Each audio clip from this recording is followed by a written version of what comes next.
et bienvenue à bord, je suis le capitaine Steffi Wolf et je vous embarque aujourd'hui pour une nouvelle vidéo, pour un nouvel update lecture.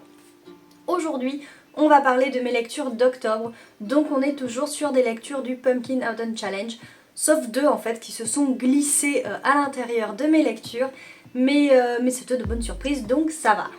La première lecture du mois a été aussi la plus longue et c'était Silver and Poison, Das Elixier der Lügen de Anne Luc aux éditions Ravensburger, donc un livre en allemand, un livre magnifiquement merveilleux, un livre que j'aurais voulu pouvoir traduire, enfin pas juste pouvoir, j'aurais voulu le traduire. Déjà j'ai adoré le livre, c'est pour ça que je l'avais acheté, mais franchement à chaque fois que je l'ouvrais j'étais là, oh il est magnifique. Bref. Parlons de l'histoire maintenant, je l'ai tout simplement également adoré. J'ai beaucoup aimé ce monde de magie, donc la magie ici des poisons pour notre héroïne qui est une empoisonneuse. Donc en fait quand elle crée des élixirs, elle leur donne aussi une impulsion ou un petit peu de magie qui va influer sur les sentiments des personnes, donc soit des sentiments joyeux qui vont leur donner envie de danser, etc. Elle travaille dans un bar. Soit au contraire des envies plutôt déprimantes, plutôt d'aller se confier ou d'aller voir le chef de gang pour lui dire désolé j'ai fait une bêtise. Chef de gang qui va donc s'empresser de tuer cette personne, oui parce que j'ai oublié de le préciser, mais notre héroïne travaille à la fois donc dans un bar en tant que barmaid, c'est le bar de son frère, c'était le bar de sa famille, mais également pour le chef du gang de la ville dans laquelle elle habite et qui est New York, tout simplement. Oui, parce que c'est écrit en allemand, c'est de la VO, mais ça se passe à New York. Donc on a Avery Bishop qui est une jeune fille, qui est donc cette jeune fille, cette jeune empoisonneuse, et qui se retrouve mêlée plus ou moins à une histoire de meurtre qu'on comprend pas trop. Elle découvre une magie qui est en elle et qu'elle ignorait, dont elle ignorait tout, elle sait pas comment s'en servir, cette magie semble puissante, elle semble la dépasser déjà premièrement, elle ne la connaît pas du tout, personne ne la connaît, sauf peut-être cette Isla Kennedy, qui n'est autre que la fille des gardiens de la source de la magie à New York, et qui en faisant des recherches va tomber sur des trucs vraiment bizarres, qui font que Avery va devenir une proie. Donc déjà qu'elle est imbriquée dans des histoires de meurtres, de gangs et compagnie, en plus à cause de sa magie, elle va faire l'objet de recherches assidues de la part de certaines personnes de la communauté magique. Par-dessus le marché, vous avez ce beau jeune détective qui n'est autre qu'un ancien ami d'Avery qui, lui, enquête sur les meurtres. Donc on a là une romantaisie qui est une duologie. Et croyez-moi que quand j'ai eu fini ce livre-là, je me suis dit, il me faut la suite, mais tout de suite. Et ce tout de suite, ça aurait dû être en novembre, parce que je me suis dit, en novembre c'est le NaNoWriMo, tu vas écrire quelque chose sur les vampires, il te faut quelque chose de complètement différent. Une romantaisie young adulte en allemand, c'est juste parfait. Donc, qu'est-ce que j'ai fait? J'ai pris sur moi, j'ai commandé sur Amazon. Sauf que moi, bien sûr, je voulais le livre avec la tranche comme ça, dessinée. Je crois qu'on parle de jaspage. Bref, je voulais ça. J'ai commandé sur Amazon, il m'arrive un livre blanc, parce qu'effectivement là il est blanc, mais il était blanc là aussi.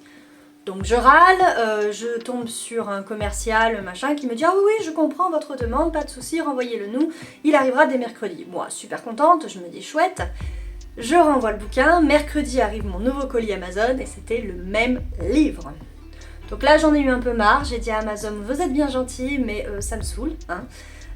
Donc je vous renvoie le bouquin, vous me remboursez et je vais me débrouiller autrement. Je me suis débrouillée autrement. Sauf que les choses étant ce qu'elles sont, je devais pas avoir mon livre avant décembre. Potentiellement je pourrais l'avoir en novembre, mais voilà. Étant donné que c'est un gros bouquin qui me prend du temps, je sais pas si je pourrais le lire là. Quoi qu'il en soit, je pense que dès que je le reçois, je finis le livre en cours et je fonce dedans. Parce que vraiment, c'est une pépite. Moi je lui ai mis la note de 20 sur 20. C'est un livre qui se lit tout seul. Alors bien sûr il est en allemand, il faut un peu dominer la langue, mais la lecture est ultra fluide, tout s'enchaîne, il y a de l'action, il y a de l'amour, il y a de l'humour, il y a tout ce qu'il faut. Et vraiment, dès les premières pages, dès que je l'ai ouvert, je me suis dit ah ouais, s'il y a un livre que je devais traduire, ce serait celui-là. Moi je déteste la traduction, mais ça franchement je crois qu'il mériterait d'être dans toutes les mains. Voilà. Alors ensuite, un élève m'a prêté un livre, ouais c'est très rare, enfin c'était la première fois que ça m'arrive je crois, non la deuxième en fait. Et donc il m'a prêté un manga, le premier tome de Frieren. Donc alors du coup les auteurs je les connais pas du tout, je les mettrai quelque part par là. Ça se trouve il y en a qu'un, bon rarement. Bref, dans Frieren, on suit Frieren, du coup, qui est une elfe, si mes souvenirs sont bons, et qui, après avoir combattu auprès de... enfin, avec d'autres personnages, donc humains, sorciers, prêtres, nains, enfin voilà, un petit peu tout l'apanage de ce qu'on peut avoir en fantasy, et bien après avoir vaincu le mal, en fait, ils se sont posés. Chacun a repris sa petite vie, vous avez des statues qui ont été faites à leur effigie. Et puis Frieren, Frieren c'est une elfe, donc elle est partie en quête de connaissances et de savoir. Mais elle s'est dit, bon plus les amis on se revoit bientôt, sauf que quand elle revient, les amis, ça fait 20 ans, 30 ans, 80 ans, je sais plus trop. Mais ça fait très longtemps, donc certains sont morts, d'autres sont très très vieux.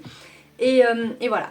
Alors sur le principe, j'ai trouvé l'idée de base vraiment très intéressante. C'est-à-dire que d'habitude, quel que soit le livre, on a l'aventure, on a ce qui se passe avant sur le comment on va arriver à tuer le big boss. Là en fait on est dans l'après. Donc le point de départ il est vraiment très très intéressant. Les noms des personnages aussi sont très intéressants. Alors pourquoi un élève me l'a prêté à moi? Parce qu'il m'a dit « Ah madame, j'ai compris un truc, tous les noms c'est en allemand, j'ai appris plein de mots, etc. » Effectivement, Frieren ça veut dire gelé, et vous avez Haeta qui signifie joyeux, qui est un prêtre qui boit beaucoup, si mes souvenirs sont bons. Et voilà, enfin bref, vous avez tous ces personnages là qui portent des noms vraiment... adéquates quant à leur personnalité, et ça c'est assez bien fait. Puis surtout c'est de l'allemand, on n'en voit jamais, donc c'est l'occasion ou jamais pour le coup. Et puis je sais pas combien de tomes, mais il y en a pas mal. Cela étant, c'est un livre que moi j'ai trouvé, enfin un manga, un livre, que j'ai trouvé très très contemplatif. On suit donc cette elfe qui vit très longtemps. Et là on la suit en quête de connaissances avec une gamine qui grandit au fur et à mesure du livre, alors que Frieren elle ne bouge pas, elle est gelée. Donc voilà, j'ai trouvé ça très très contemplatif. Le point de départ est sympa, mais voilà, sans plus. Et je l'ai même pas chroniqué sur mon blog, sur mon site. Comme d'habitude, je vous mets en barre d'infos toutes les chroniques, enfin tous les liens vers les chroniques écrites. Celui-ci, vous le trouverez pas. Pourquoi? Parce que je l'ai pas chroniqué tout simplement. Parce que j'ai pas vu de point de départ sur comment chroniquer le truc. Et puis c'était un prêt d'un élève, je l'ai lu en une soirée, enfin voilà, ça... Voilà. Mais c'est sympa, pour faire découvrir quelques mots en allemand, pourquoi pas, sans le savoir d'ailleurs, et voilà. Mais voilà, encore une fois, très très contemplatif comme manga, avec quelque chose qui change au niveau point de départ de l'histoire. Ensuite j'ai lu un autre livre que je n'ai pas, parce que c'était encore une fois un prêt. Il s'agissait du Silence des Carillons de... Edouard H. Blaise, je sais pas comment on prononce, désolée, j'ai passé 2 journées à côté de lui en dédicace, mais son nom, je sais pas le dire. Bref, d'Edouard. Donc le Silence des Carillons, c'est l'histoire d'une jeune femme, une jeune fille, qui aimerait devenir la meilleure magicienne, enfin elle aimerait aller au beffroi, donc c'est un beffroi, une tour comme ça, en haut de laquelle vous avez un chœur de magiciens qui chante pour repousser les spectres. Et notre jeune héroïne, elle aimerait bien faire partie de ce chœur de magiciens, mais elle aimerait pas juste en faire partie, elle aimerait être la meilleure des meilleures des meilleures. Mais bien sûr, tout cela a un prix, et puis surtout, elle est pas très très douée en fait. Enfin, disons qu'elle sait bien chanter, elle a une voix parfaite, elle maîtrise la magie de la voix à la perfection, mais elle chante en solo. Or, le but d'un chœur, c'est que toutes les voix s'harmonisent, et ça, elle n'est pas douée du tout pour ça. Et cette héroïne, en plus, elle est vraiment antipathique au possible. Elle est insupportable, elle m'a insupportée pendant plus de la moitié du roman, je dirais, même un peu plus, vraiment, les 3/4 je dirais. Mais c'est fait pour, vraiment c'est fait pour. Et le pire dans tout ça, ou le mieux plutôt, c'est que l'auteur arrive malgré tout à nous la rendre sympathique. Parce qu'on va éprouver de la pitié pour elle, on va comprendre pourquoi elle fait ci et ça, même si elle nous est insupportable, on comprend ce qu'elle fait, on comprend pourquoi. Et ça c'est quand même vachement bien joué. Et le tout grâce à des petites phrases, des phrases vraiment très courtes, très simples, mais alors vraiment percutantes aussi au possible. Dans ce roman, vous allez retrouver donc de l'aventure, de la magie, une magie comme on en voit peu, parce qu'il s'agit d'une magie du chant. Je crois que c'est Hayden Fox qui avait fait avec le chant des sables une autre magie de la musique, mais Il n'y en a pas des masses. Alors bien sûr vous avez le joueur de flûte de Hamelin, mais voilà. Bref, donc une magie dont on n'a pas l'habitude, dans un monde limite post-apocalyptique, très sombre, très brumeux, avec ces spectres qui planent au-dessus, qu'on voit pas puisqu'ils sont protégés par une brume à la fois protectrice, mystérieuse, dangereuse, enfin on sait pas trop. Donc ça, j'en étais où? Je sais plus, je me suis perdue dans mon explication.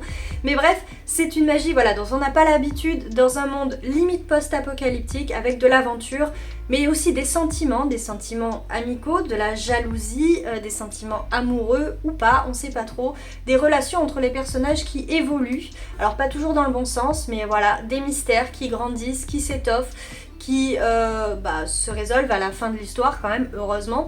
Mais voilà, et puis surtout une histoire en 2 parties, avec une première partie apprentissage, vraiment apprentissage de la magie, et une deuxième partie apprentissage de la survie surtout, parce qu'il se passe un truc à la fin de la première partie qui fait que vous basculez, le roman bascule complètement, et certains peuvent penser que l'héroïne devient un petit peu plus sympathique, moi non, franchement elle m'a pas plu.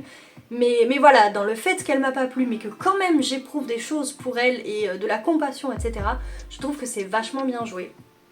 Et donc pour toutes ces raisons, j'ai mis à ce roman la note de 18/20 parce que malgré l'antipathie que j'éprouvais pour l'héroïne, j'ai dévoré le roman et je vous dis, j'ai adoré la façon dont l'auteur me l'a fait trouver, pas sympathique, mais m'a fait éprouver des choses pour elle et pour son bien quoi, voilà. Ensuite, j'ai lu un petit album jeunesse, ici, L'épouvantable peur d'Épiphanie Freyer. Alors moi je l'ai dans une ancienne version, mais il me semble que maintenant c'est un tome 1 en fait. Donc ils ont refait un peu la couve avec tome 1, je sais pas trop quoi.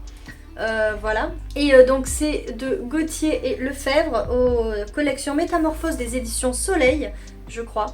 Ouais, c'est ça, édition Soleil. Voilà. Donc je vous lis le résumé qui est très très court derrière. Voici Épiphanie, elle a 8 ans et demi. Et voici sa peur, elle a 8 ans aussi. En 8 ans, Épiphanie n'a pas beaucoup grandi. Sa peur, si. Donc voilà, donc on va traiter ici de la peur. Et à la base, j'avais pris ce livre en me disant, bon, pour ma fille ayant 4 ans et demi. Et ben en fait pas du tout parce que réellement il peut faire peur à de jeunes enfants. Épiphanie c'est une jeune fille, du coup une petite fille qui a peur de son ombre, donc vous voyez ici, et cette ombre bien sûr la suit partout. Donc où qu'elle aille elle va avoir peur et cette ombre grandit forcément, Épiphanie elle a l'impression de pas grandir mais en réalité elle grandit puisque son ombre grandit et sa peur de cette ombre grandit avec elle.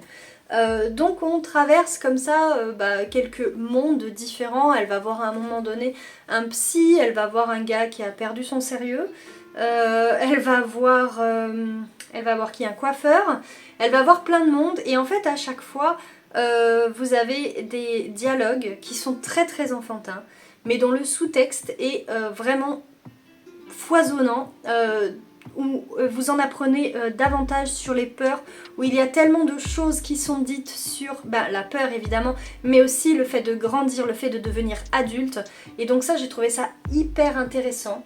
Ce qui est intéressant aussi c'est que certes les pages sont sombres, mais que vous avez des planches qui sont très inégales.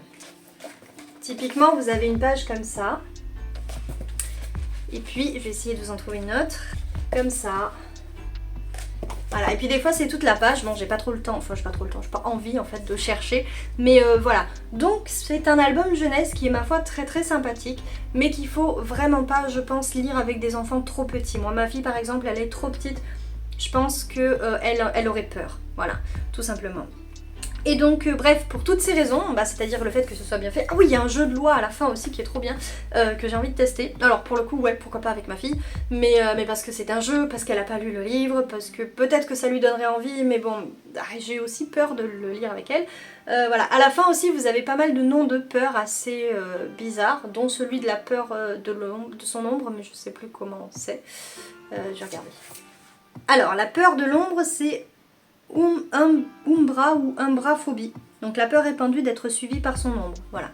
Puis vous avez comme ça pas mal de peurs qui sont répertoriées à la fin du livre et je trouve ça très sympa. Bref, pour toutes ces raisons, j'ai mis à ce livre la note de 16,5/20. Honnêtement, je ne m'attendais pas du tout à l'apprécier parce que, bon, je l'avais pris, je vous dis, pour ma fille, mais quand je l'ai ouvert, j'ai fait, ouah, bof. Mais bon, pour elle peut-être. Bon, alors finalement, pas du tout pour elle, mais le fait que ces planches soient inégales, que la narration soit inégale également, c'est pas mal du tout finalement, voilà. Donc 16,5 sur 20. Le dernier livre que j'ai lu, c'est un tome 1, il s'agit de L'apprentie faucheuse de Justine Robin aux éditions Le Héron d'Argent. Donc ce sont des livres qui sont de beaux livres, hein, puisqu'à l'intérieur vous avez des illustrations. Alors je vous montre juste celle-ci, donc où on a l'héroïne et son cavalier, mais au sens cavalier presque de l'apocalypse, même si c'en est pas un.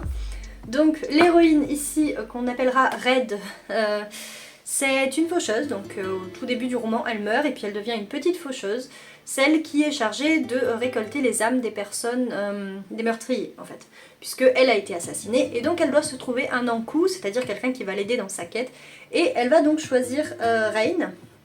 Alors je vous le montre ici en version corbeau, vous l'avez vu tout à l'heure en version homme, il a aussi une version loup, me semble, parce qu'il peut se changer en deux animaux différents, qui n'est autre, bref, que son meurtrier. Alors moi sur le principe, je trouvais ça bof, je me disais non. Et puis j'ai lu un autre roman avec une faucheuse et puis je me suis dit ah ouais j'ai envie. Puis le livre est joli, je connais Justine, même si sa plume m'avait, certes plu, mais c'était sur un pavé comme ça, j'avais un peu peur. Là c'est un plus petit roman, donc je me suis dit c'est faisable. Je sais qu'elle va m'embarquer et elle m'a clairement embarquée. Ah ouais, complètement. Parce que c'est quand même bourré d'humour, de sentiments. Je m'attendais pas à trouver ça, moi je m'étais dit ouais ça risque d'être une romance entre elle la victime et lui son meurtrier, donc j'ai pas trop envie. Mais en fait c'est tellement bien fait, tellement bien écrit, c'est tellement fluide. Voilà, en gros c'est drôle et c'est touchant. Vous avez des sentiments amicaux parce qu'elle a quand même quelques amis, cette petite faucheuse, même si pareil, elle est tellement ambitieuse, donc comme l'héroïne du Silence des Carillons, que parfois elle en devient un petit peu imbuvable pour certains, mais bon, moins, donc elle a des amis. Elle est notamment la protégée de Guerre, donc qui est un des 4 cavaliers de l'Apocalypse, et qui espère qu'elle deviendra la grande faucheuse. D'ailleurs c'est l'espoir de Red également, faucher le plus d'âmes possible afin de devenir la prochaine grande faucheuse, donc la chef de toutes les petites faucheuses. Et donc comme je vous dis c'est vraiment drôle et touchant, et puis en plus les thématiques qui sont abordées sont vraiment intéressantes. Vous avez bien évidemment celle de la mort, mais qui est pas... vous avez vraiment la thématique de la mort. On parle pas de la mort comme ça, sous le bras là, au passage, tiens c'est une faucheuse donc forcément on va parler de la mort. Non, on en parle vraiment en profondeur et je trouve ça très très intéressant la façon dont Justine Robin le fait. Enfin, en tout cas moi c'est le ressenti que j'en ai. On parle, disais-je, donc d'ambition, mais également d'acceptation, puisque elle choisit comme encou son meurtrier, donc il va falloir quelque part qu'elle l'accepte. On parle également de pardon, est-ce qu'elle va le pardonner ou non à un moment donné de ce qu'il a fait, parce qu'il semble cacher des choses, il semble avoir ses raisons plus ou moins d'avoir agi à l'époque tel qu'il avait agi, alors peut-être pas forcément pour la tuer, mais pour les autres choses qu'il a faites. Et puis donc comme je disais, on y parle également d'amitié, puisque cette petite faucheuse parvient à se faire des amis, et voilà. Et donc pour toutes ces raisons, j'ai mis à ce livre la note de 17,5 sur 20, et je compte bien évidemment lire le second tome de cette duologie, qui est la Santa Muerte, même si la couverture ne me plaît pas des masses, mais bon. Étant donné qu'on rencontre la Santa Muerte là-dedans, et qu'elle semble mystérieuse et cacher plein de choses, j'ai vraiment envie de savoir ce qu'elle dissimule et pourquoi elle est là et qu'est-ce qu'elle veut, etc., etc. Voilà, c'est tout pour cette vidéo, j'espère qu'elle vous aura plu. Comme d'habitude, je vous mets donc, comme je disais, en barre d'infos les liens vers les chroniques écrites si ça vous intéresse. Toutes ces chroniques sont à retrouver sur mon site internet steffiwolf.fr. Si cette vidéo vous a plu, n'hésitez pas à lui mettre un petit pouce vers le haut. Si vous voulez parler de ces livres ou bien des vôtres, de vos lectures d'octobre, n'hésitez pas à utiliser les commentaires pour ça. Je suis désolée, je suis un petit peu essoufflée, je viens de me taper 2 étages aller-retour pour rien du tout parce que monsieur le facteur cherchait quelqu'un qui n'était pas moi. Et moi j'attendais, du coup j'attends mon tome 2 de Silver and Poison, du coup j'étais persuadée que c'était ça, j'étais toute contente et en fait non. Voilà, donc bref, l'interlude est terminé. Donc si vous avez aimé cette vidéo, n'hésitez pas, disais-je, à lui mettre un petit pouce vers le haut, à commenter si vous le souhaitez, à vous abonner si c'est pas encore fait. Et moi je vous dis à bientôt pour une prochaine vidéo. Naviguez bien sur YouTube. Tchussy!